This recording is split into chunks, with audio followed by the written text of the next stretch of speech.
اللہ رب العالمین نے یہاں بہت بڑی خوشخبری دی ہے، اور چاہے کوئی کافر ہو یا مسلمان ہو، ان کو ایک عظیم دعوت دی ہے کہ دیکھو تمہارے رب کا صفت دیکھو، اتنے عظیم صفت کا وہ مالک ہے، ظلم کرنا تو دور ہے، ظلم کا ارادہ بھی نہیں کرتے۔ ظلم تو ایک دور کی چیز ہے کرنا، لیکن اللہ رب العالمین نے اپنے صفت سلبی بیان کی، صفت سلبی، اپنے آپ سے ظلم کو سلب کر دیا کہ اللہ تعالیٰ تو ظلم کا ارادہ بھی نہیں کرتے۔ تو یہ ایک امید کی بہت بڑی کرن ہے کہ جس ذات کا ظلم کا ارادہ ہی نہیں ہے تو باقی کیا رہا؟ باقی تو صرف عدل اور انصاف رہا، شفقت اور مہربانی رہ گئی۔ یہ اللہ کا فضل اللہ تعالیٰ نے یہاں بیان کیا۔ وَلِلَّهِ مَا فِي السَّمَاوَاتِ وَمَا فِي الْأَرْضِ، اور اللہ ہی کے لیے ہے جو کچھ آسمانوں اور زمینوں میں ہے۔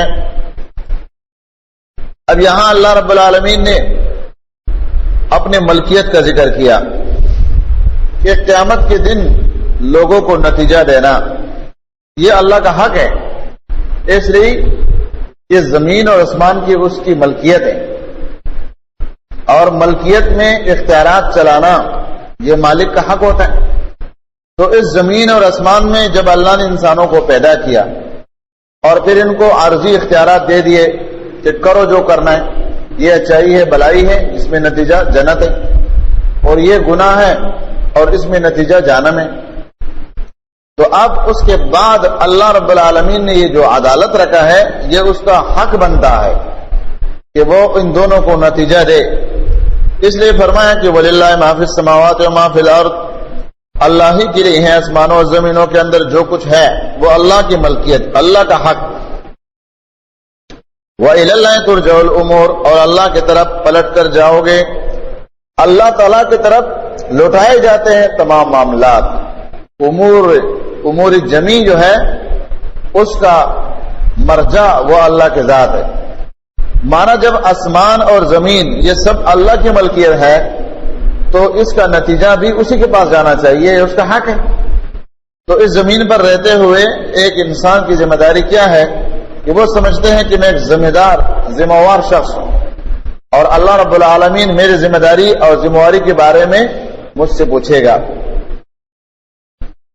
کنتم خیر امت، تم بہترین امت ہو، اخرجت نکالے گئی ہو، للناس سے لوگوں کے لیے، تأمرون بالمعروف، تم حکم کرتے ہو اچائی کے کاموں کا، اچائی کے کاموں کے آپ حکم دیتے ہیں، وتنہون، روکتے ہو تم عن المنکر، برے کاموں سے، وتؤمنون باللہ، اور ایمان رکھتے ہو تم اللہ پر، اللہ کے ساتھ تم ایمان بھی رکھتے ہو۔ یہ اس امت کے خصوصیات میں بیان کیا ہے کہ یہ عظیم صفت ہے اس امت کا، اور یہ وہ صفت ہے جس کی وجہ سے ہر نبی کے فوت ہونے کے ساتھ قریب میں اس کا امت ختم ہو جاتے ہیں، لوگ بگڑ جاتے ہیں، گمراہ ہو جاتے ہیں، اللہ کے عذاب کے شکار ہو جاتے ہیں۔ لیکن اس صفت کی وجہ سے اس امت کو اللہ نے کیسے بقا دیا ہے؟ 1430 سے مسئلہ پر جا رہے ہیں، نبوت کے آغاز کے بعد کا عرصہ شمار کرو کہاں تک بات پہنچ گئی ہے۔ اتنے سال کسی امت کی نہیں گزرے تھے کہ نبی کے بعد وہ امت پھر بھی ہدایت پر چلے، لیکن یہ اس امت کا خاصہ ہے کہ وہ کام جو ایک نبی کی ذمہ داری تھی وہ کام اس امت کی علماء کے کندھوں پر اللہ نے ڈالا ہے۔ اور العلماء ورثۃ الانبیاء، علماء انبیاء کے وارث قرار دے کر کہ میرے امت کے جو علماء ہیں وہ نبوت کا ذمہ داری وہ سنبھالیں گے۔ نبی کا کام کیا ہے؟ یعلمون الکتاب، لوگوں کو تعلیم دیتے کتاب کے اور حکمت کے، اور ان کا تزکیہ کرتے، تقوی، پرہیزگاری، اللہ سے خوف ان کو دلانا، یہ ان کی ذمہ داری ہوتی ہے۔ تو ہمیں تم بہترین امت ہو، تمہاری ذمہ داری کیا ہے؟ تم نکالے گئے ہو لوگوں کے لیے۔ معروف اور منکر کیا ہے؟ المعروف ما ثبت بالکتاب والسنہ، معروف کا خلاصہ یہ ہے، خلاصہ کہ جو قرآن اور حدیث پر ثابت ہو وہ معروف ہے۔ جو چیز قرآن اور سنت کے ذریعے سے معلوم ہو وہ معروف ہے۔ کوئی اپنے طرف سے کسی بھی چیز کو معروف کہہ دے کہ اچھائی کا کام ہے، یہ بلائی کا کام ہے، تو اس کو اچھائی بلائی کا کام نہیں کہا جا سکتا ہے، بلکہ وہ تو گناہ کا کام ہے، اس کو تو شریعت نے بدعت قرار دیا ہے۔ اور ائمہ کرام نے ایسے شخص کو نبی پر الزام لگانے والا خائن قرار دے دیا ہے، جیسے کہ امام مالک رحمۃ اللہ علیہ کا قول آپ سن چکے ہیں کہ وہ کہا کرتے تھے کہ اگر کوئی شخص نیکی کے کام کا دعویٰ کرتا ہے کہ یہ جو میں کام کرتا ہوں یہ نیکی کا کام ہے، اور وہ کام اللہ کے رسول سے ثابت نہ ہو، تو فقط زعم ان محمد صلی اللہ علیہ وسلم خان فی رسالتی، اس شخص نے یہ گمان کیا کہ امام الانبیاء نے خیانت کی ہے رسالت میں، کیونکہ یہ نیکی کا کام میں نے لوگوں کو بتایا اور پیغمبر نے نہیں بتایا ہے، یہ بہت بڑا جرم ہے۔ تو معروف کیا ہے؟ ما ثبت بالکتاب والسنہ۔ اور منکر کیا ہے؟ منکر ہر وہ چیز ہے جو قرآن اور سنت کے خلاف ہو، قرآن اور سنت کے خلاف وہ منکر ہے۔ اس کو آپ شرک میں، بدعات میں، رسم میں، رواج میں، انسانوں کے بنے بنائے باتیں، قانون، پیروں کے بات ہو، بزرگوں کے بات ہو، لیکن ہو قرآن و سنت کے خلاف، تو وہ سب کے سب منکر ہے۔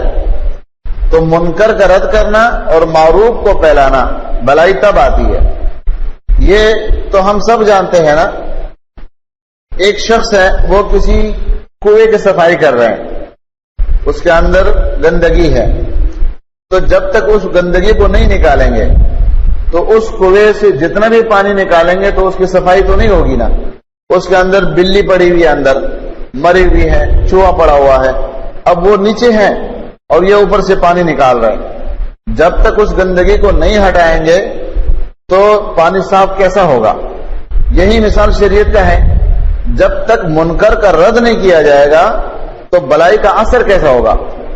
نہیں، شریعت نے دونوں باتیں بتائی کہ یہ حق ہے، یہ بیان کرو، اور جو اس کے مقابلے میں باطل ہے اس باطل کا رد بھی کرو، یہ غلط ہے، یہ بدعت ہے، یہ شرک ہے، اس کی نشاندہی کرو۔ انبیاء علیہ الصلوۃ والسلام نے نشاندہی کی ہے، ہمارے آخری نبی نے نشاندہی کی ہے۔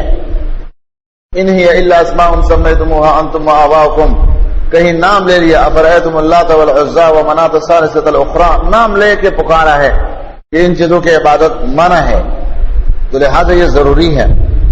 فرمایا ولو آمن اہل الکتاب، اگر ایمان لے آتے اہل کتاب، لکان خیر لہم، البتہ ہوتا ان کے لیے بہت بہتر، منہم المؤمنون، بعض ان میں سے ایمان لاتے ہیں، واکثرهم الفاسقون، اور ان میں سے اکثریت نافرمانوں کے ہے، فاسق ہے۔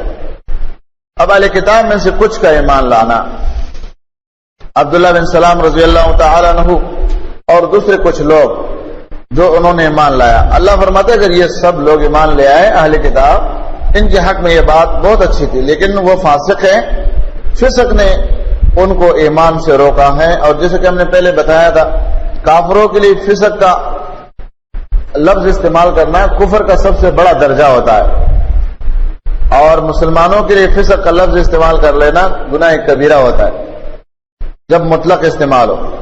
لن یضرکم الا اذی، نہیں وہ تمہیں تکلیف دیتے ہیں مگر توڑا، وہ تمہیں ضرر نہیں پہنچا سکیں گے یہود نصارا، الا اذی، مگر توڑے سے تکلیف، گالی گلوچ، الزامات، بہتانات، اور اپنے خیال کے مطابق برے القابات، یہ ان کا کام ہے۔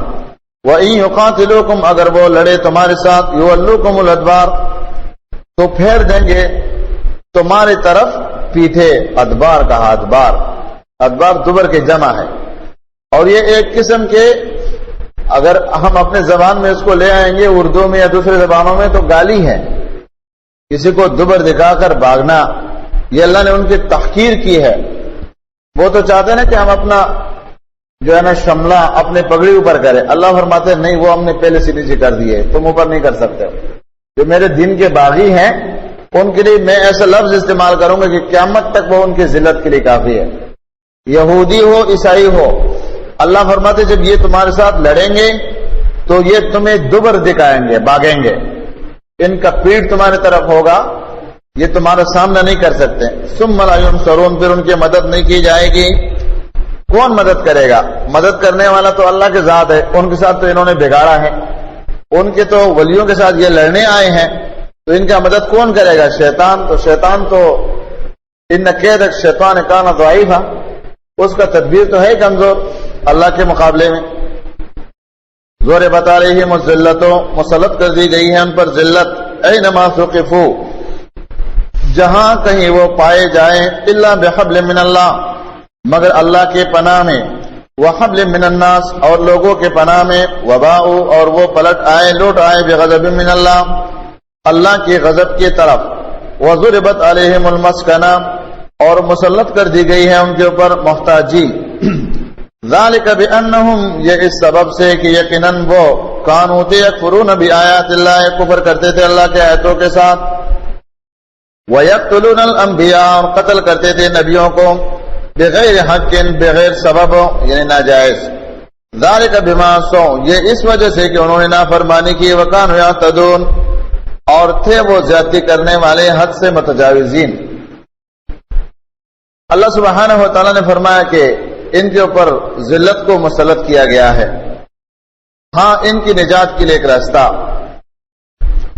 یا تو حبل من اللہ میں آ جائے.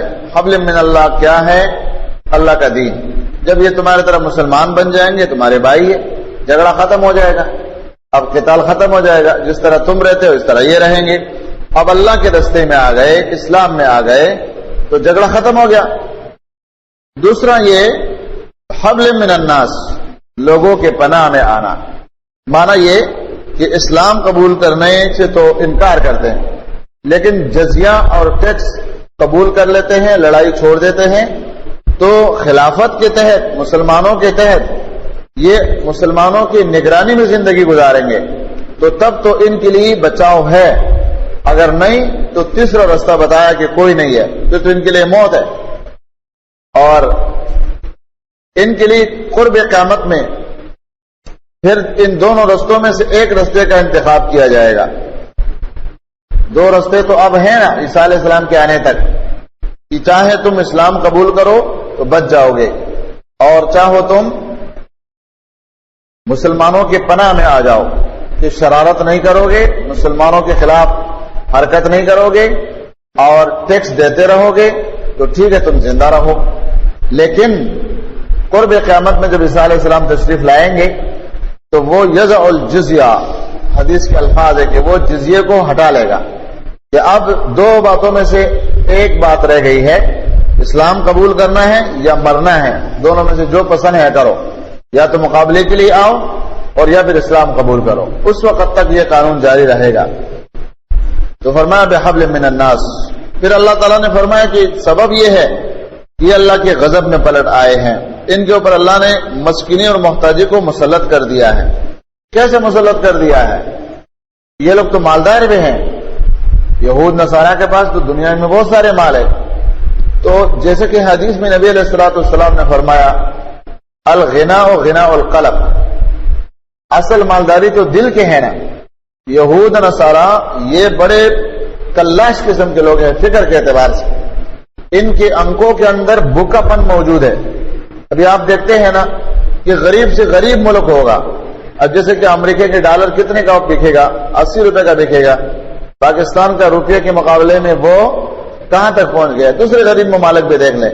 لیکن ان کا بھوکا پن یہود نصارہ کا ایسا ہے کہ دنیا میں جہاں کسی غریب ملک کے اندر معلوم ہوتے ہیں کہ اس پہاڑ کے اندر سونا ہے، یا یہاں پر کوئی تیل نکلنے کا ہے، یہاں پر کوئی معدنیات ہے، تو اس ملک کو ہڑپ کرنے کے لیے کوشش میں ہوتا ہے کہ پیسے اور بڑھ جائے.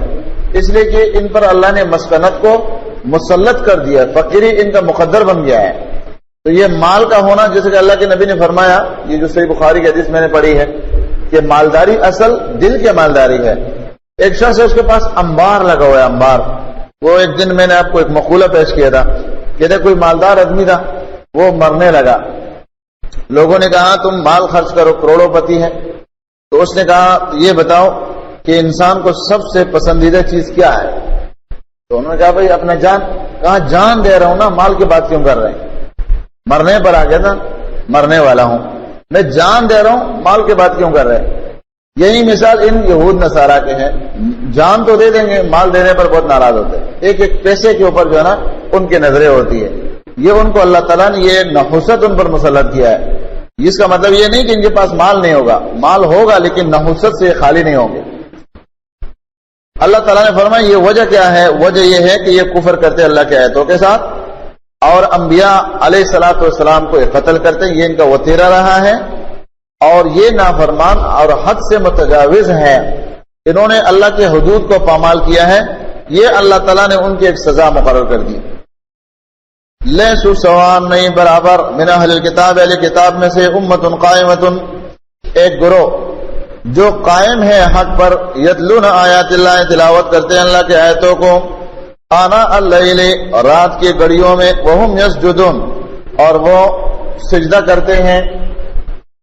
اللہ تعالیٰ نے یہاں استثناء، جیسے کہ پہلے ہم نے عرض کیا، عبداللہ بن سلام اور دیگر جو لوگ مسلمان ہو گئے تھے، کچھ علماء کچھ عوام، اللہ فرماتے اہل کتاب سب برابر نہیں ہے، بلکہ ان میں سے یہ لوگ جنہوں نے ایمان لایا اور قائم ہے وہ حق پر، مانا انہوں نے حق کا اظہار کیا، نبی صلی اللہ علیہ وسلم کی نبوت کو تسلیم کیا، تو اس نتیجے میں اللہ رب العالمین نے فرمایا کہ وہ ان کے ساتھ برابر نہیں ہے، بلکہ وہ تو رات کو اللہ کے سامنے کھڑے ہوتے ہیں اور قیام کے بعد سجدوں میں گرتے ہیں، جیسے سورۃ بنی اسرائیل میں بھی اللہ تعالیٰ نے اس کی مثال بیان کی ہے کہ ایسے لوگ ان میں ہیں جو اللہ کی کتاب کو سنتے ہیں تو پہلے سے اس کے لیے منتظر تھے، وہ اللہ کے سامنے جھک جاتے ہیں، وَيَبْكُونَ، رونے لگتے ہیں کہ یہ تو اللہ کی وہی کتاب ہے جس کے ہم پہلے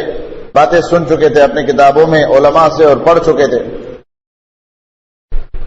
یؤمنون باللہ والیوم الآخر، ایمان لاتے ہیں وہ اللہ کے ساتھ اور قیامت کے دن کے ساتھ، وَيَأْمُرُونَ بِالْمَعْرُوفِ، حکم دیتے ہیں وہ بھلائی کے، وَيَنْهَوْنَ عَنِ الْمُنْكَرِ، اور منع کرتے ہیں روکتے ہیں لوگوں کو برے کاموں سے، وَيُسَارِعُونَ فِي الْخَيْرَاتِ، اور جلدی کرتے ہیں بھلائی کے کاموں میں، نیکی کے کاموں میں عجلت کرتے ہیں، یہ ان لوگوں کے صفات ہے۔ وَأُولَٰئِكَ مِنَ الصَّالِحِينَ، اور یہ لوگ صالحین میں سے ہیں، یہ فاسقین میں نہیں ہے، فاسقین کا ذکر پہلے گزر گیا، فرمایا یہ صالحین میں سے ہیں، یہ ان کی صفات سے الگ ہیں، یہ ایمان والوں کی صفات میں آ چکے ہیں۔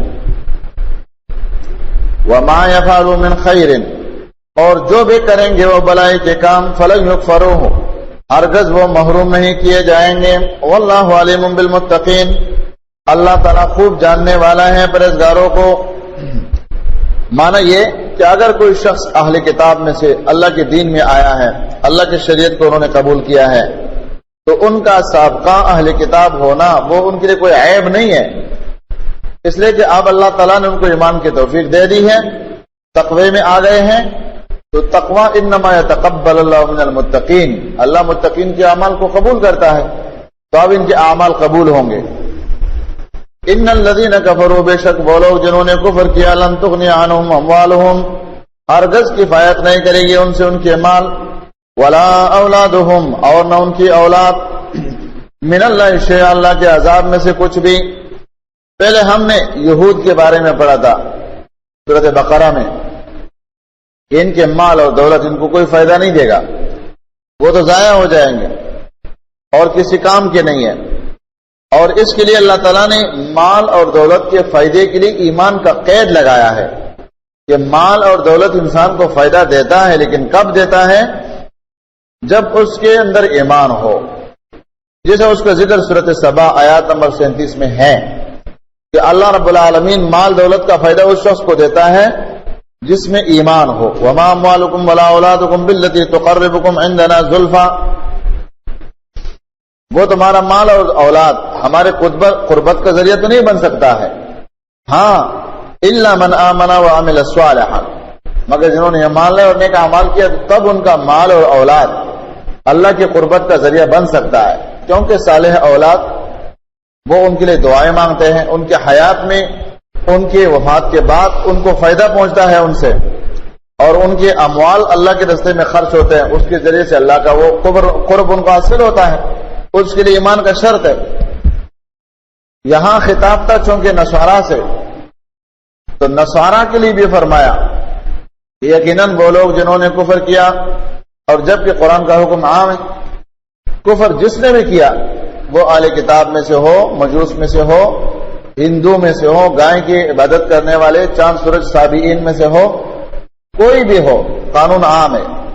لن تغنی عنہم اموالہم ولا اولادہم من اللہ شیئا، نہیں کفایت کرے گی ان سے ان کے مال اولاد اللہ کے عذاب سے کچھ بھی. وَأُولَٰئِكَ أَصْحَابُ النَّارِ هُمْ فِيهَا خَالِدُونَ، یہ لوگ جہنمی دوزخی ہیں اور اس میں ہمیشہ رہیں گے. کافروں کے لیے مستقل ابداً جہنم، ان کے لیے کوئی نجات کا راستہ نہیں ہے. مثل ما ينفقون، مثال اس کے جو وہ خرچ کرتے ہیں، فی هذه الحیات الدنیا، اس دنیا کے زندگانی میں، کمثل الريح، اس سخت ہوا کی طرح ہے، فیہا سر، جس کے اندر انتہائی سردی ہو، اصابت حرث قوم، پہنچی ہو وہ قوم کے کھیتی کو، ظلموا، جنہوں نے ظلم کیا، انفسهم، اپنے نفسوں پر، فاہلکتہ، تو ہلاک کر ڈالے اس کو، منا اس کو تیس نیس کر دیا ہے. وما ظلمهم اللہ، ظلم نہیں کیا ان پر اللہ تعالیٰ نے، ولکن انفسهم یظلمون، لیکن تھے وہ اپنے نفسوں پر ظلم کرتے. اللہ رب العالمین فرماتے ہیں کہ اگر یہ اعتراض کوئی کرنے والا کر دے کہ یہ جو یہودی ہے، یہ جو نصارہ ہے، یہ لوگ تو مال خرچ کرتے ہیں، دنیا میں غریبوں کے ساتھ تعاون کرتے ہیں، یتیم خانے چلاتے ہیں، تو پھر ان کا اعمال برباد ہے، ان کو کچھ نہیں ملے گا. فرمایا ان کے اعمال چاہے کچھ بھی ہو، ان کے بےایمانی کی وجہ سے، ان کے کفر کی وجہ سے، وہ اس طرح ہے کہ جس طرح کسی نے باغ بنایا اور اس باغ پر اللہ نے ایسے ٹھنڈے ہواؤں کو چلایا کہ اس باغ کے میوہ جات اور پھل فروٹ کو جلا ڈالے، برباد کر کے رکھ دے. اسی طرح ان کے اعمال اللہ نے برباد کر دے ان کے ظلم کی وجہ سے، اس کا کوئی نتیجہ ان کو نہیں ملے گا. ہاں یہ مسئلہ الگ ہے کہ جو لوگ کفر کرتے ہیں، شرک کرتے ہیں، اس کے باوجود لوگوں کے ساتھ احسان کرتے ہیں، تو اللہ فرماتے ہیں اس کا نتیجہ میں دنیا میں دیتا ہوں، دنیا میں ان کا نتیجہ ان کو دے دیتا ہوں، اس کی بلائی کا بدلہ میں ان کو دنیا میں دے دیتا ہوں، آخرت کے لیے کچھ بقایا نہیں ہوتے. یا ایھا الذین آمنوا، ایمان والو، لا تتخذوا بطانۃ، مت بناؤ تم رازدار، من دونکم، اپنوں کے ماں سوا. بتوانا کہتے ہیں دوست، ایسے دوست جو انسان ان کو راز کی باتیں بتاتے ہیں، ان کو یہود نصارہ کو بتوانا نہیں بناؤ، رازدار نہیں بناؤ. لا یعلونکم خبالا، نہیں وہ کمی کرتے ہیں تمہارے برباد کرنے میں. ان کے ہاتھ میں اگر قوت اور طاقت آ جائے تو یہ تمہیں زمین پر زندہ رہنے نہیں دیں گے، لہذا ان کو رازدار نہیں بناؤ. ودو، چاہتے ہیں وہ، ما انتم، کہ تم تکلیف میں پڑے رہو. قد بدت البغضاء، یقیناً ظاہر ہو چکا ہے، بغض من افواہہم، ان کے منہ سے، ان کے منہ سے باتیں نکل آتی ہے نا، جس طرح آج بھی یہود نصارہ کبھی کبھی ایسے باتیں نکال لیتے ہیں جو بالکل بعین ہی ان کی دل کی باتیں ہوتی ہے، اخبارات میں آ جاتے ہیں، مسلمانوں کے خلاف اپنا بڑاس کھول دیتے ہیں کہ ایسا کرنا چاہیے، ایسا کرنا چاہیے، ایسا کرنا چاہیے، فلاں علاقے میں مسلمانوں کی یہ طاقت ہے، ان کے ساتھ یوں کرو، یہ مسلمانوں کا فلاں ملک ہے، ان کے ساتھ یوں کرنا چاہیے. ان کے سارے پلاننگ کبھی کبھی کھول کے آ جاتے ہیں میڈیا پر. تو یہ ہر دور کا مسئلہ ہے. اللہ فرماتے یہاں کہ یہ جو یہود نصارہ ہے، ایمان والو، ان کو دوست مت بناؤ، ان کے دوستی تمہارے لیے بہت نقصان دہ ہے، اس لیے کہ ان کی یہ کوشش ہے کہ تم ما عنتم، تکلیف میں پڑے رہو، اور ان کے زبانوں پر کبھی کبھی ایسے باتیں آ جاتی ہے کہ ان لوگوں کے دلوں کے بغض کا اس سے تم اندازہ لگا سکو گے. فرمایا وما تخفی صدورہم اکبر، اور جو چھپاتے ہیں ان کے سینے وہ بہت بڑا ہے. مانا یہ کہ جو کچھ یہ ظاہر کرتے ہیں یہ تو پھر بھی معمولی بات ہے، یہ تو ایک چنگاری ہے جو باہر آ جاتے ہیں. اندر جو آگ جل رہا ہے اسلام کے خلاف، مسلمانوں کے خلاف، ان کے سینوں میں اکبر، وہ تو بہت بڑا ہے. یہ اللہ رب العالمین کے ایمان والوں کے ساتھ ولایت کا اہم اعلان ہے. جیسے کہ پہلے ہم پڑھ چکے ہیں نا کہ ایک ہے اللہ کے ولی اور ایک ہے شیطان کے ولی. شیطان کیا کرتے ہیں؟ یخرجونہم من النور الی الظلمات، اندھیروں کی طرف کھینچ کر لے جاتے ہیں روشنی سے، اور اللہ رب العالمین یخرجہم من الظلمات الی النور، اللہ تعالیٰ ان کو روشنی کی طرف لے آتے ہیں اندھیروں سے نکال کر۔ یہ اللہ کی ولایت ہے کہ اللہ تعالیٰ فرماتے ہیں کہ مسلمانوں کے ماں سوا کسی اور کے ساتھ دوستی مت کرو، اس لیے کہ ان کے جو سینوں میں تمہارے خلاف پروگرامات رکھے ہوئے ہیں وہ مجھے معلوم ہے، اکبر ہے وہ۔ قد بینا لکم الآیات، یقیناً بیان کیا ہم نے تمہارے لیے نشانیوں کو، ان کنتم تعقلون، اگر تم عقل رکھتے ہو۔ اب باقی کام تمہارا، جس طرح ہے نا کوئی کسی کو مشورہ دیتے ہیں، ان کو صرف اتنا بتا دیتے، بھائی میں اتنا بتاتا ہوں کہ فلاں آدمی تمہارے خیر کا نہیں ہے، باقی تم کچھ کرنا چاہتے ہو تو تحقیق کرو۔ اللہ فرماتے ہیں میں نے تو تم کو ایسے باتیں بتا دی ہے جس سے تم اپنے دوست دشمن کو پہچان سکو۔ اب یہ اور بات ہے کہ اگر تمہارے اندر عقل ہو، ان کنتم تعقلون، اب ظاہر بات ہے جن مسلمانوں میں عقل نہیں ہے اب ان کا حال کیا ہے، لیکن ان کو مسلمان کہنا یہ بھی مشکوک لفظ ہے۔ جن لوگوں کے مرتد ہونے کے شواہد ملتے ہیں، شرک کی جلی وہ کرتے ہیں، ان پر اطلاق تو ہو سکتے ہیں مسلمان ہونے کا، لیکن مسلمان حقیقت میں وہ نہیں ہوتے، مشرک ہوتے، کافر ہوتے، مرتد ہوتے۔ یہاں پر اللہ رب العالمین فرماتے ان کنتم تعقلون، ہاں انتم اولئک تحبونہم، ہاں یا ہاں تنبیہ کی رہی ہے مانا خبردار، انتم اولئک تم یہ لوگ ہو، تحبونہم محبت کرتے ہو ان سے، ولا یحبونکم اور وہ تم سے محبت نہیں کرتے، وہ تو تمہارے اوپر تمہارے ملک میں اندر اصلہ تانت لیتے ہیں۔ جیسے کہ اس دن آپ نے سنا ہوگا کہ اسلام آباد میں پاکستانی پولیس افسر کے اوپر ایک امریکی فوجی نے اسلحہ اٹھایا، ان کو گالی بھی دی جبکہ اس کی بیوی اس کے ساتھ، اہلیہ اس کے ساتھ گاڑی میں تھی، اور اس سفارت خانے کے فوجی نے گالی بھی دی اور اس کے اوپر ریفل بھی اٹھایا، تانت لیا، بیچ میں سکوٹری والے جو ادھر ادھر کے کھڑے تھے انہوں نے ان کو چھوڑایا۔ اور میں نے سنا ہے کہ اب پاکستان کی حکومت نے اس پولیس والے کو نوکری سے برخاست کیا کہ ہمارے جو ہے نا امریکہ کے ساتھ تعلقات کو خراب کرتے ہیں۔ یہ حال ہو گیا ہے مسلمانوں کا۔ اللہ تعالیٰ فرماتے ہیں کہ تم ان سے محبت کرتے ہو، ولا یحبونکم، وہ تم سے محبت نہیں کرتے، وہ تو تم کو قتل کرتے جب ان کو موقع مل جائے۔ تمہارے محبتیں ایسے بے فائدے۔ وَتُؤْمِنُونَ بِالْكِتَابِ كُلِّهِ، تم ایمان رکھتے ہو تمام کتابوں پر، کتاب کلہ سے مراد کل کتابیں، تورات، انجیل، زبور، لیکن ان سے پوچھو وہ قرآن کا کیا حشر کرتے ہیں۔ آپ نے اگر کچھ دیکھا ہو کیوبا کے جیلوں کے اندر قرآن کو اٹھا کر زمین پر مارتے ہیں، پتہ نہیں کیا کیا قرآن کے ساتھ ان کے بغض بھرا ہوا ہے، لیکن ہم مسلمانوں کو آپ تورات ہاتھ میں دے دو، انجیل ہاتھ میں دے دو، مجال کیا ہے کہ اس کی بےزتی کا سوچے، کیونکہ وہ سمجھتے ہیں یہ اللہ کی کتابیں ہیں، لیکن چونکہ اب منسوخ ہو گئی ہے تو حکم کے اعتبار سے منسوخ ہے، اکرام کے اعتبار سے تو منسوخ نہیں ہے نا۔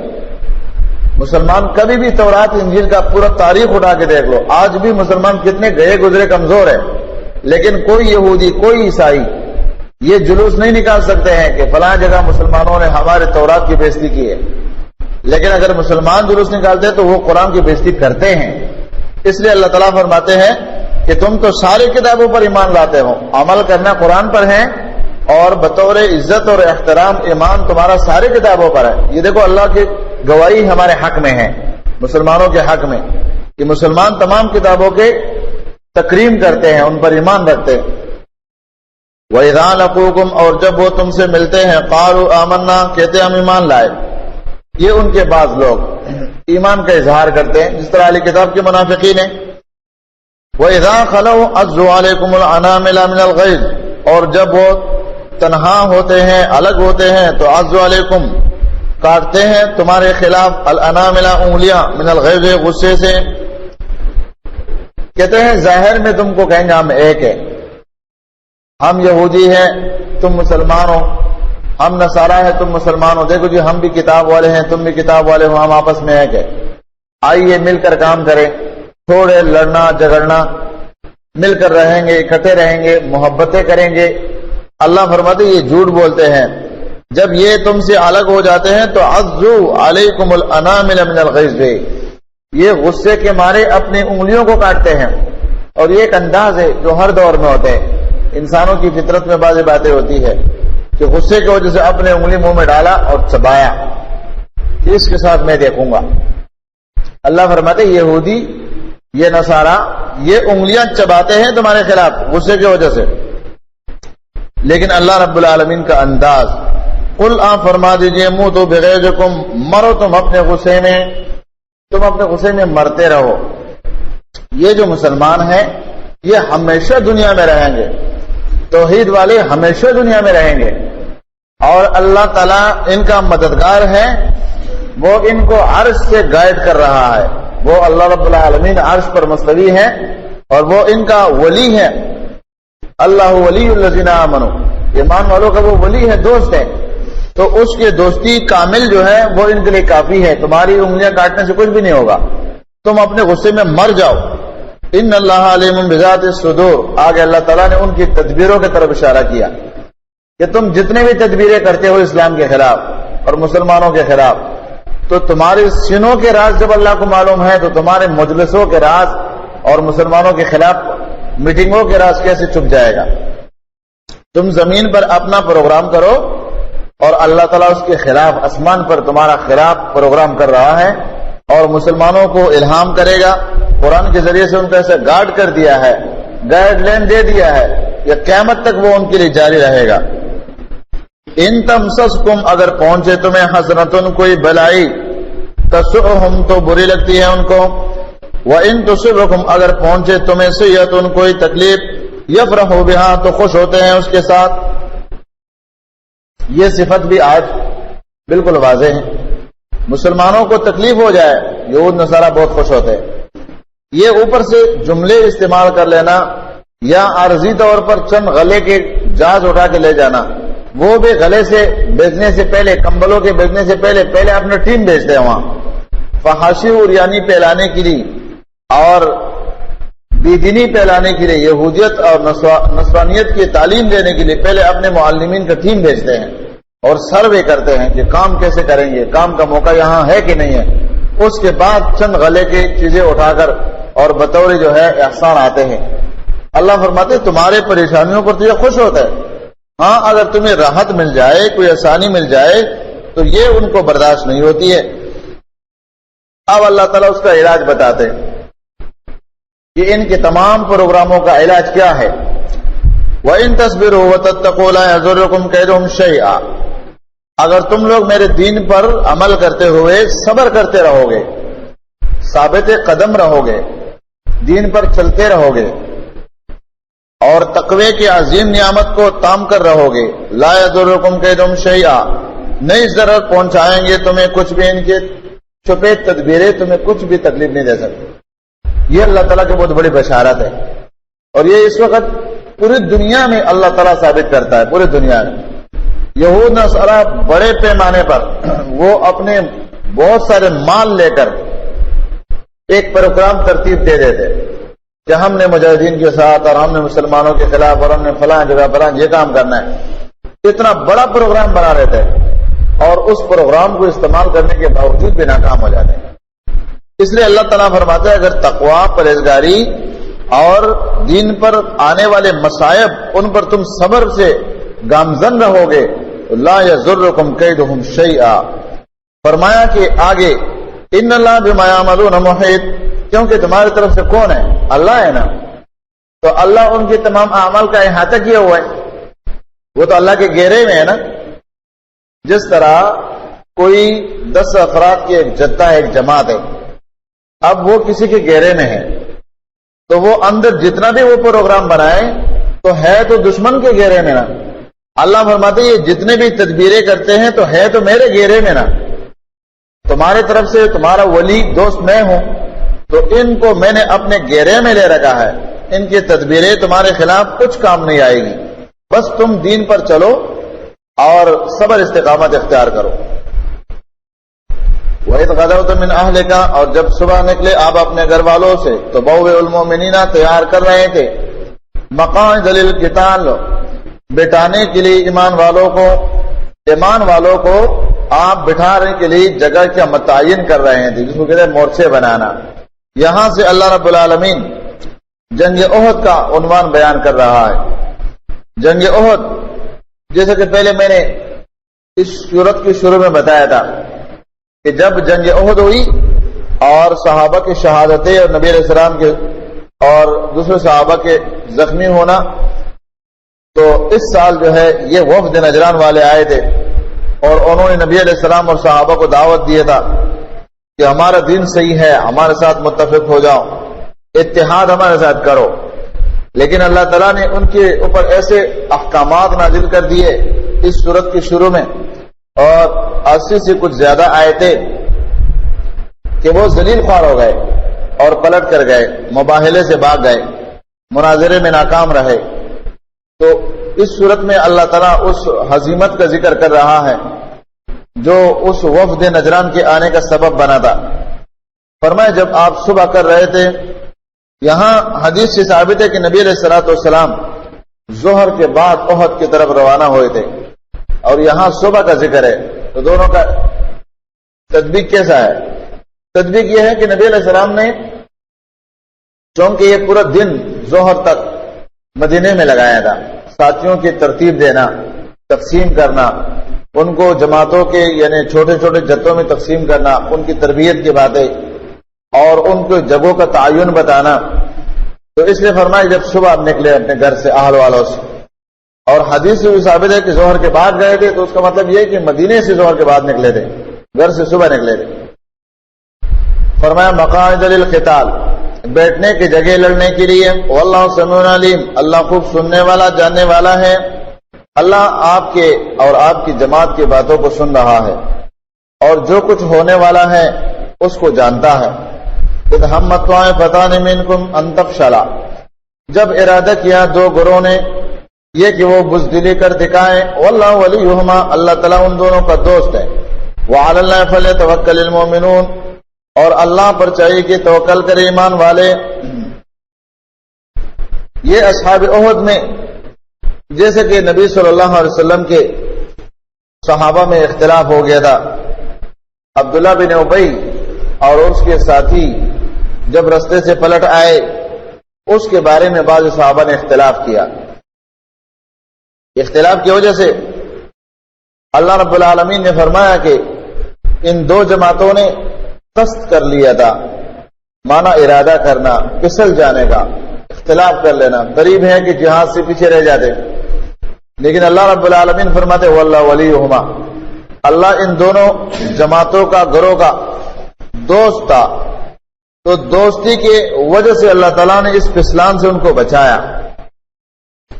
اور جیسے کہ صحابہ سے ثابت ہے کہ جو صحابہ اس میں شریک تھے وہ کہتے ہیں کہ ایک طرف تو نبی صلی اللہ علیہ وسلم کی اس جماعت میں جب ہم تھے اور اللہ رب العالمین نے ہماری یہ کمزوری بیان کی کہ اذ ہمت طائفتان منکم ان تفشلا، تو ایک طرف تو یہ ہمارے لیے دکھ کی بات ہے نا کہ اللہ تعالیٰ ہمارے بارے میں فرما دے کہ یہ پھسلنے کے لیے تیار تھے، لیکن دوسری طرف اس آیات نے ہم کو اتنی خوشی دی ہے، اتنی خوشی دی ہے کہ اس سے بڑھ کر کوئی خوشی نہیں ہو سکتی. وہ کیا کہ اللہ تعالیٰ نے فرمایا واللہ ولیہما، اللہ تعالیٰ ان کا دوست ہے. اللہ جب ہماری دوستی کا اعلان کرتے اس سے بڑھ کر کوئی خوشی ہو سکتی ہے؟ بہت بڑی خوشی ہے. فرمایا وعلی اللہ فلیتوکل المؤمنون، اور چاہیے کہ اللہ پر توکل کرے ایمان والے. مانا یہ کہ اسباب استعمال کرنا یہ تو شریعت کا قانون ہے، یہ تو دین کا تقاضا ہے، لیکن اسباب کے اوپر توکل نہیں ہے. مانا نبی علیہ السلام نے صحابہ کو جمع کیا، ان سے مشورے لیے. عبداللہ بن ابی اور ان کے ساتھیوں نے مشورہ دیا کہ ہم مدینے کے اندر لڑیں گے، اور وہ صحابہ جنہوں نے جنگ بدر کے صحابہ کے فضائل سنے تھے وہ انتہائی جوش کے ساتھ منتظر تھے کہ کب لڑائی کا موقع آئے اور ہم اس میں شریک ہو جائے اور ہمیں بھی یہ اعزاز مل جائے جو اللہ تعالیٰ نے بدر والوں کو دیا ہے. وہ صحابہ کہاں اس بات کے ماننے کے لیے تیار تھے کہ ہم مدینے میں لڑیں گے. وہ کہہ رہے تھے کہ نہیں، دشمن کو اپنے گھر بلانا یہ کہاں کی عقل مندی ہے؟ تم کہتے ہو کہ مدینے کے گلیوں میں ہم لڑیں گے اور مکانوں کے چھتوں سے عورتیں پتھر برسائیں گے. عورتوں کی لڑائی تھوڑی ہوتی ہے، تو مردوں کی لڑائی ہے. اب وہ مکے کے مشرکین کو ہم مدینے کے اندر گھس آنے دے، یہ تو کوئی عقل مندی نہیں ہے. ہم جا کے وہاں لڑیں گے. باہر کیف نبی علیہ السلام نے سب کے مشورے سن کر فیصلہ کر لیا جانے کا احد پر. جب جانے لگے تو بعض صحابہ نے نبی علیہ الصلوۃ والسلام سے گفتگو کی کہ اللہ کے رسول صلی اللہ علیہ وسلم، اگر ہمارا رائے آپ کو پسند نہیں ہے، مانا یہ آپ پسند کرتے ہیں کہ مدینے کے اندر رہے جس طرح اور لوگوں کے رائے ہیں، کیونکہ عبداللہ بن ابی اور اس کے ساتھی وہ تو ظاہر نہیں تھے اس وقت، یہ تو اس جنگ میں جب رستے سے وہ پلٹ کر آئیں گے تو بالکل ظاہر ہو جائیں گے. تو وہ تو صحابہ میں شمار تھے کہ بھائی اس صحابی نے مشورہ یہ دیا ہے، عبداللہ بن ابی صاحب نے یہ دیا ہے. وہ تو اس وقت صاحب تھے بڑے. بعد میں پتہ چلا کہ وہ خنزیر دشمن ہے اللہ تعالیٰ کا. تو نبی علیہ الصلوۃ والسلام نے فرمایا کہ نبیوں کے لیے طریقہ یہ ہے کہ جب جنگ کے وہ زورہ پہن لیتے ہیں اور ارادہ کر لیتے ہیں تو پھر گھر نہیں پلٹتے. اب تو ہم نے جانا ہے. باہر کے احد میں چلے گئے تو اللہ رب العالمین نے یہاں ان کا تذکرہ کیا ہے کہ اللہ تعالیٰ جب اس عبداللہ بن ابی کے رستے سے پلٹ آنے میں لوگوں نے اختلاف کیا، کسی نے کہا یہ کافر ہے، نبی کو میدان میں چھوڑ دینا، دشمنوں کے نرغے میں چھوڑ دینا یہ مسلمان کا شیوا نہیں ہے، یہ کافر ہے، یہ جانمی ہے اپنے ساتھیوں سمیت. اور کسی نے کہا نہیں، یہ بات غلط ہے، مسلمان ہیں، کلمہ پڑھتے ہیں، نمازی آدمی ہیں، اور اس کے ساتھی جتنے بھی ہیں وہ ہمارے ساتھ ایک سب میں کھڑے ہوتے ہیں پیغمبر کے پیچھے، ہم کیسے اس کو کافر کہیں؟ یہ اختلاف ان میں آ گیا، دو جماعتیں بن گئی. جیسے کہ مشہور ہے بنو سلمہ بنو حارثہ، یہ ان دونوں قبیلوں کا یہاں اختلاف تھا، بنو سلمہ اور بنو حارثہ. انہوں نے اختلاف کیا تھا، ایک گروہ نے یہ کہا، دوسرے نے یہ کہا. اللہ رب العالمین نے ان دونوں کے لیے کہہ دیا کہ واللہ ولیہما، ان کی غلطی اپنی جگہ، کیونکہ یہ تو ہوتا ہے نا، ایک حقیقت جب انسان کے سامنے ابھی کھل کر نہیں آئے تو اس بارے میں اس سے فتویٰ دینے میں غلطی ہو سکتی ہے، لیکن جب اس حقیقت کو کھول کر سامنے لایا جائے تو پھر بعد میں پتہ چل جاتا ہے. تو یہ جو دو قبیلے تھے بنو سلمہ بنو حارثہ، ان دونوں کا تذکرہ اللہ نے کیا، اور دونوں کو اللہ نے اپنے ولایت کا عظیم مرتبہ دے دیا کہ اللہ تعالیٰ ان دونوں کا ولی ہے، دوست ہے. جیسے کہ ہم بقرہ میں 257 پر پڑھ چکے تھے کہ اللہ ولی الذین آمنوا، اس ولایت کا اللہ نے ان کے لیے یہاں خاص اظہار کیا. وَلَقَدْ نَصَرَكُمُ اللَّهُ، یقیناً مدد کی ہے تمہاری اللہ تعالیٰ نے بدر میں وانتم اذلہ، تم کمزور تھے. فَاتَّقُوا اللَّهَ، پس تم ڈرو اللہ تعالیٰ سے، لَعَلَّكُمْ تَشْكُرُونَ، تاکہ تم شکر ادا کرو. یہ درمیان میں جنگ بدر کا ذکر اللہ نے بیان کیا ہے بطور جملہ معترضہ. یہ ان کو بتایا جائے کہ جنگ احد میں جو تکلیفیں ہوئی ہے اللہ وہی ہے، اس کے فرشتے وہی موجود ہیں، قوتیں اور طاقتیں وہ اللہ کے مستقل ہے، اس میں کوئی کمی نہیں آئی ہے. اس میں جو قصور ہوا ہے وہ تم سے ہوا ہے، ورنہ اللہ کا مدد وہ اب بھی ہے، اس وقت بھی تھا. اللہ نے فرمایا تم تو وہاں کمزور تھے، یعنی جنگ بدر میں جنگ احد کے مقابلے میں بھی تم کمزور تھے. یہاں تو پھر بھی 3000 مکے کے مشرکین آئے ہیں احد میں، اور 1000 نبی علیہ السلام کے ساتھی، 1000 میں سے 300 رستے سے پلٹ گئے. وہاں 300 ہے، مقابلے میں کچھ کم 1000 ہے، یا 900 سے کچھ اوپر، یا 900 ہے. یہ ترتیب ہے 3 گنا کا ہو یا 3.5 گنا کا ہو. تو تعداد میں احد میں کوئی بدر سے کمی نہیں تھی کہ بدر میں غلبہ ہو گیا اور احد میں نہیں ہو سکا، تعداد کا مسئلہ نہیں ہے. فرمایا اس تقول، جب آپ فرما رہے تھے للمؤمنین، ایمان والوں سے، الن یکفیکم، کیا کافی نہیں ہے تمہارے لیے، ان یمدکم، یہ کہ امداد کرے تمہارے ربکم، تمہارا رب، ان یمدکم، یہ کہ امداد کرے تمہارا ربکم، تمہارے رب، بثلاثۃ آلاف من الملائکۃ، 3000 فرشتوں کے ساتھ، منزلین، نازل ہونے والے، پہ در پہ آنے والے فرشتے، اتارے ہوئے فرشتے وہ تمہارے لیے کافی نہیں ہے؟ آپ نے یہ درس دیا، یہ دعوت آپ نے اپنے صحابہ کو پیش کیا. اور یہاں پر جیسے کہ علماء مفسرین نے لکھا ہے کہ 1000 فرشتوں نے جنگ میں حصہ لیا تھا، اور یہ بعد میں ب5,000 من الملائکۃ، یہ باتیں جب نبی علیہ السلام صحابہ کو پہنچی کہ مشرکین کے پاس ہزاروں کے لشکریں آنے والی ہے، فلاں سردار نے وعدہ کیا، فلاں نے وعدہ کیا ہے، وہ کہتے ہیں میں 3000 بیچتا ہوں، وہ کہتے ہیں میں 2000 بیچتا ہوں. تو اللہ رب العالمین نے اطمینان کے لیے صحابہ پر یہ حکم نازل کیا کہ 3000 فرشتے آ گئے، 5000 ہو گئے، مزید اور آ رہے.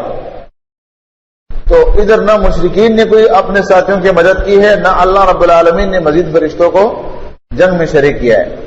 1000 فرشتوں نے اس جنگ میں حصہ لیا ہے. فرمایا بلا ہاں کیوں نہیں، ان تصبروا، اگر تم لوگوں نے صبر کی، تم صبر کرو گے، وتتقوا، اور تم اللہ سے ڈرو، ویاتوکم، آئے گا تمہارے پاس، من فورہم، ایک دم جس کو ہم کہتے ہیں تازہ دم دستے. فور کہتے ہیں اصل میں جوش کو کہتے ہیں، ہم اپنی زبان میں کہتے ہیں فوارہ، فوارے کی طرف پھوٹ پڑا. جوش اور خروش کہتے ہیں. تو من فورہم یعنی تازہ دستے، قوت اور طاقت والے دستے، اچانک آنے والے.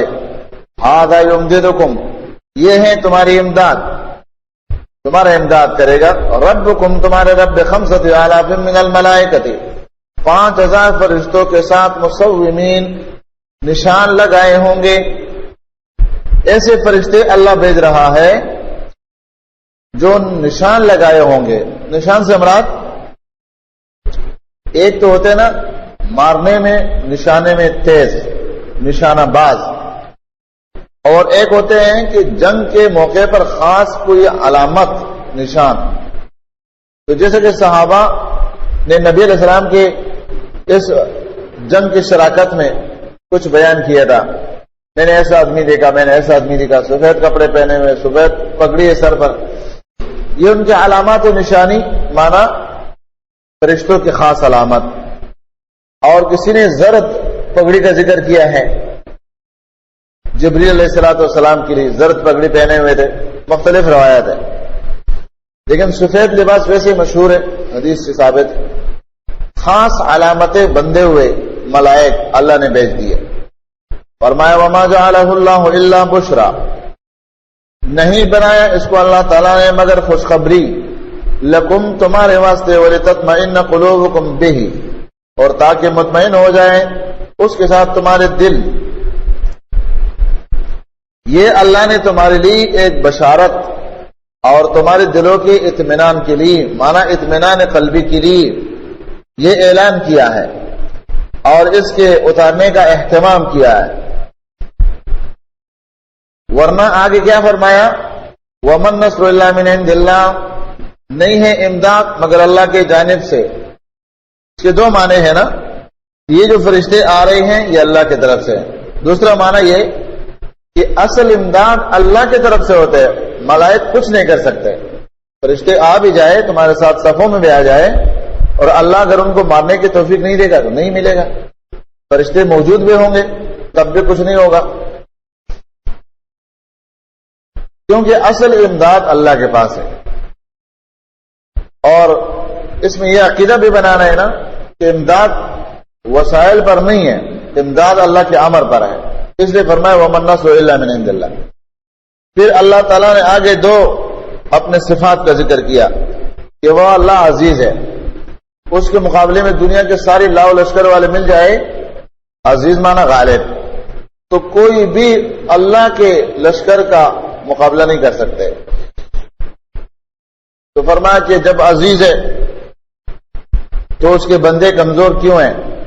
کافر ان کے ساتھ لڑنے کی طاقت کیوں رکھتے ہیں؟ ان پر چڑھائی کیوں کرتے ہیں؟ سبب کیا ہے؟ جواب دیا کہ الحکیم، حکیم بھی تو ہے نا. ان بندوں کا امتحان کیسے لے گا؟ امتحان تو تب ہوگا جب یہ کمزور ہوں گے، دشمن قوت والے ہوں گے. اللہ ان سے وعدہ کرے گا کہ میں تمہارے ساتھ مدد کرتا ہوں، اور یہ اپنے کمزوری کے ساتھ اللہ کے ذات پر یقین بھروسہ کریں گے. کسی طریقے سے تو امتحان ہوگا، ورنہ یہ تو آسان مسئلہ ہے کہ اللہ تعالیٰ ہر میدان میں مسلمانوں کو غالب کر دے، ان کی تعداد بھی زیادہ ہو، ان کے پاس فرشتے بھی ہوں، اور اس میں شہادتیں بھی نہ ہوں، یہ غالب بھی رہیں، تو یہ کون سا مشکل کام ہوگا؟ جہاد تو آسان ہو جائے گا. نہیں، مشکل تو تب ہے کہ دشمن کی طرف سے بھی کبھی ان کو موقع ملے گا، شہادتیں ملے گی، کبھی پسپائی ہوگی، جس طرح اس جنگ کے واقعہ کے اندر اگلے درس فرمایا لِيَقْطَعَ طَرَفًا مِّنَ الَّذِينَ كَفَرُوا، تاکہ کاٹ ڈالے، مانا ہلاک کر دے، ایک گروہ، ایک جتھا ان لوگوں میں سے جنہوں نے کفر کیا ہے، او یکبتہم، یا ذلیل کر دے ان کو، فینقلبوا خائبین، پس وہ نامراد پلٹ جائے. اللہ رب العالمین نے یہ فرشتے اس مقصد کے لیے بھیجے ہیں کہ ان سے یہ کام لے لے، یا تو ان میں سے بعض لوگوں کو قتل کر دے، جس طرح 70 کو قتل کیا تھا. صحابی کہتے ہیں کہ میں ایک شخص کے پیچھے دوڑ رہا تھا مارنے کے لیے، اور اتنے میں میرے سے پہلے اس کے اوپر ضرب لگ گئی اور گر گیا. جنگ بدر میں میں نے اللہ کے نبی کو جب اس کا تذکرہ کیا تو فرمایا یہ جو اللہ نے فرشتے بھیجے تھے انہوں نے مارا، آپ کے ضرب پہنچنے سے پہلے فرشتے کا ضرب پہنچ گیا. پھر یہاں پر ایک مسئلہ کہ نبی صلی اللہ علیہ وسلم نے اس آیات کے بارے میں جیسے کہ علماء نے لکھا ہے، دو قول ہے. 70 صحابہ کی شہادت کا بھی ہے، اور نبی علیہ الصلوۃ والسلام کے زخمی ہونے کا. جب بدر میں زخمی ہو گئے تو نبی علیہ الصلوۃ والسلام نے بد دعا کی کہ کس طرح اللہ تعالیٰ اس قوم کو ہدایت دے گا جس قوم نے اپنے نبی کے چہرے کو خون آلود کر دیا ہے اور وہ ان کو ہدایت کی طرف دعوت دیتے ہیں. تو اللہ رب العالمین نے، اور دوسرے قول کے مطابق نبی علیہ السلام نے ان 70 صحابہ کے شہادت کے بعد 1 مہینے تک قنوت نازلہ پڑھا فرض نمازوں کے بعد. تو اللہ نے یہ حکم نازل کیا، لیس لک من الامر شیء، نہیں ہے آپ کے لیے کسی بھی معاملے میں اختیار. او یتوب علیہم، یا درگزر کرے گا ان پر اللہ تعالیٰ، او یعذبہم، یا ان کو عذاب دے گا، فإنہم ظالمون، یقیناً وہ ظالم ہیں. اس آیات کی یہ دونوں شان نزول علماء نے لکھا ہے. اس آیات میں دوسرا جو فائدہ ہے وہ یہ کہ ان لوگوں کا رد ہے جن لوگوں کا یہ عقیدہ ہے کہ اللہ کے وحدت میں، اللہ کے پلے میں وحدت کے سوا کیا ہے، جو کچھ لینا ہے لے محمد سے. یہ کفریہ شرکیہ عقیدہ جن لوگوں کا ہے، قرآن کی یہ آیات ان پر رد کرتا ہے کہ اللہ فرماتے لیس لک من الامر شیء، آپ کو تو کسی بھی معاملے میں اختیارات ہے ہی نہیں. تو جب اس کے پاس اختیارات ہی نہیں ہے، لینا دینا، اللہ فرماتے یہ میرا کام ہے. آپ میرے رسول ہیں لیکن آپ کے پاس اختیارات نہیں ہے. اختیارات اللہ تعالیٰ نے سارے اپنے پاس رکھے. وَلِلَّهِ مَا فِي السَّمَاوَاتِ وَمَا فِي الْأَرْضِ، اللہ ہی کے لیے ہیں جو آسمانوں اور زمینوں میں ہیں. اب اس میں اللہ تعالیٰ نے اپنے حاکمیت کو ثابت کرنا ہے کہ زمین آسمان میں جو کچھ ہے وہ اللہ کے ہیں. وہ جس چیز سے بھی مدد لے لے، جس کو مغلوب کر دے، جس کو غالب کر دے. یغفر لمن یشاء ویعذب من یشاء، معاف کرتا ہے جس کو وہ چاہتا ہے اور عذاب دیتا ہے جس کو چاہتا ہے. واللہ غفور الرحیم، اللہ بہت بخشنے والا بڑا مہربان ہے. مانا اے نبی آپ کے پاس یہ اختیارات نہیں ہیں کسی کو عذاب دینا، کسی کو راحت دینا. یہ اختیارات اللہ کے پاس ہیں. آپ نے جو دعا مانگی تھی بس یہیں پر مسئلے کو روک لو. جو آپ نے کہہ دیا وہ اللہ نے سن لیا. کیف یفلح قوم شجوا نبیہم، اس قوم کو اللہ کیسے نجات دے گا جنہوں نے اپنے نبی کے چہرے کو خون آلود کیا ہے. بس چھوڑ دے اس مسئلے کو. یہ صحیح مسلم کی روایت میں ہے کہ اللہ کے نبی نے فرمایا تھا کہ کیف یفلح قوم، کس طرح کامیابی ہوگی اس قوم کو شجوا نبیہم جنہوں نے اپنے نبی کو زخمی کیا ہے. کیونکہ عہد میں نبی علیہ الصلوۃ والسلام کو زخمی کیا تھا. آپ کے دانت مبارک ٹوٹ گئے تھے، آپ کے سر مبارک میں خود جو لوہے کی ٹوپی ہوتی ہے وہ پس گئی تھی. اور علی رضی اللہ تعالیٰ نے اور فاطمہ رضی اللہ عنہا نے اس کے لیے پانی طلب کیا، پانی لایا. جب زخم پر پانی ڈالتے تو خون تیز ہو جاتا تھا. آخرکار پھر ایک کسی چیز کو جلایا، جس طرح کوئی بوری وغیرہ ہم جلا لیتے، کسی بوری کے ٹکڑے، کپڑے کے ٹکڑے کو جلایا اور اس راکھ کو اس زخم میں ڈالا، اس کے بعد نبی علیہ السلام کا خون رک گیا۔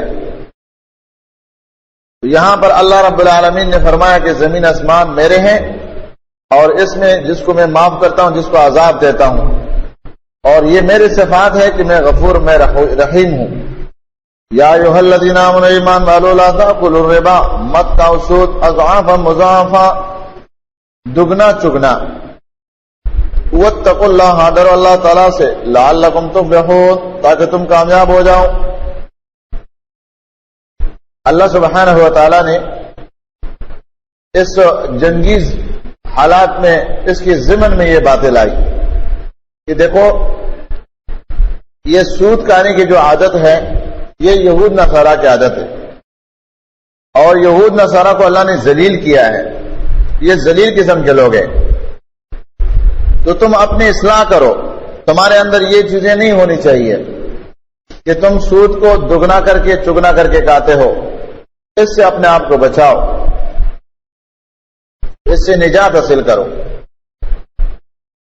سود کی برائی اللہ تعالیٰ نے بیان کی، اور بقرہ میں ہم نے پڑھ لیا تھا کہ سود اللہ تعالیٰ کے ساتھ جنگ کے مترادف ہے، اللہ کے ساتھ گویا جنگ کرنا ہے۔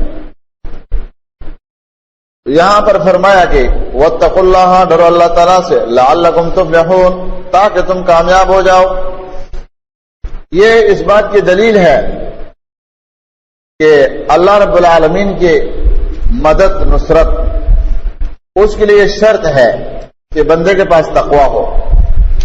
اگر تقوی ہے تو اس تقوی کی بنیاد پر اللہ تعالیٰ کا مدد بھی شامل حال رہے گا، اور اگر تقوی نہیں ہے تو پھر اللہ کی نصرت اور مدد کا تمنا کرنا یہ عبث ہے۔ اس لیے یہاں اللہ نے فرمایا واتقوا اللہ،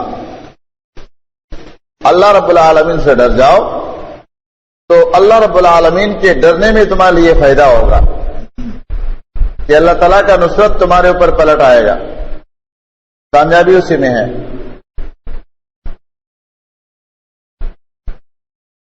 واتقوا النار التی، ڈرو اس آگ سے، اعدت للکافرین، جو تیار کی گئی ہیں کافروں کے لیے۔ مانا جہنم کی اصل بناوٹ وہ کافروں کے لیے ابداً مستقل۔ ہاں مسلمانوں کا یا تو صرف اس کے اوپر گزران ہے، ایمان والوں کا گزرنا، کیونکہ جہنم کے گزرنے کے بغیر جنت راستہ نہیں ہے نا، کوئی دوسرا راستہ نہیں ہے، ایک ہی راستہ ہے جنت جانے کا، اور وہ جہنم کے اوپر اللہ نے بنایا ہے۔ جیسے کہ سورۃ مریم میں اللہ تعالیٰ نے فرمایا ہے کہ وَإِن مِّنكُمْ إِلَّا وَارِدُهَا كَانَ عَلَى رَبِّكَ حَتْمًا مَّقْضِيًّا ثُمَّ نُنَجِّي الَّذِينَ اتَّقَوْا وَنَذَرُ الظَّالِمِينَ فِيهَا جِثِيًّا، نہیں ہے تم میں سے کوئی بھی مگر وہ وارد ہوگا، یعنی گزرے گا جہنم کے اوپر، تو اللہ متقین کو پار کر دے گا اور ظالمین کو جثیہ ان دموں اس میں ڈال دے گا، ایک ہی راستہ ہے۔ تو یہاں پر فرمایا کہ اس آگ سے ڈر جاؤ جو مستقل اللہ تعالیٰ نے کافروں کے لیے تیار کیا ہے، اور اس میں اشارہ ہے کہ سود کھانا یہ اصل میں کافروں کی عادات، ابھی تو مسلمانوں میں یہ عادت ایسا عام ہو گیا ہے کہ سود کو برا ہی نہیں سمجھتے، اس کے اندر کوئی قباحت محسوس ہی نہیں کرتے، جبکہ یہ کافروں کی عادت۔ یہاں پر اللہ رب العالمین نے اس آیات کو ضمناً بیان کیا ہے، تو اس کا تعلق ہے پچھلے اس آیات سے کہ فرمایا کہ لا تتخذوا اليهود والنصارى اولیاء، ان کے ساتھ دوستی مت کرو نا، ولا تتخذوا بطانة من دونکم، فرمایا ان کے ساتھ دوستی مت کرو۔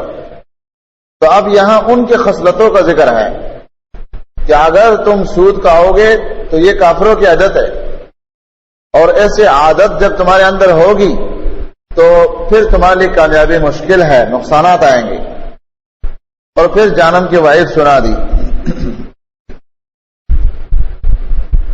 اور اس وعید کے ذریعے سے مسلمانوں کو ڈرانا مقصود تھا،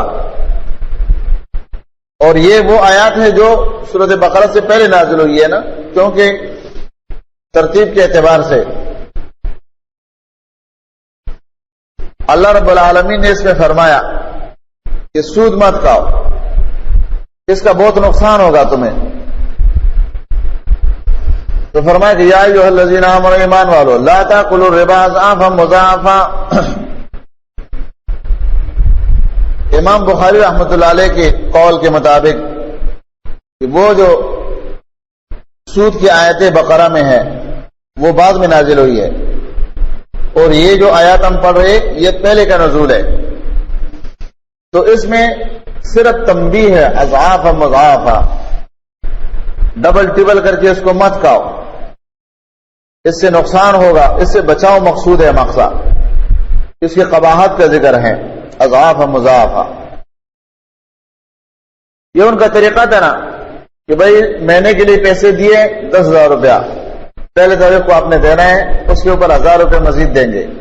پہلے تاریخ آ گیا، اب انہوں نے کہا بھائی نہیں ہے پیسے، ٹھیک ہے جی دوسرے مہینے میں دے دینا، لیکن آپ 3,000 ہوگا، مزید پیسے ڈبل 3,000 دیں گے.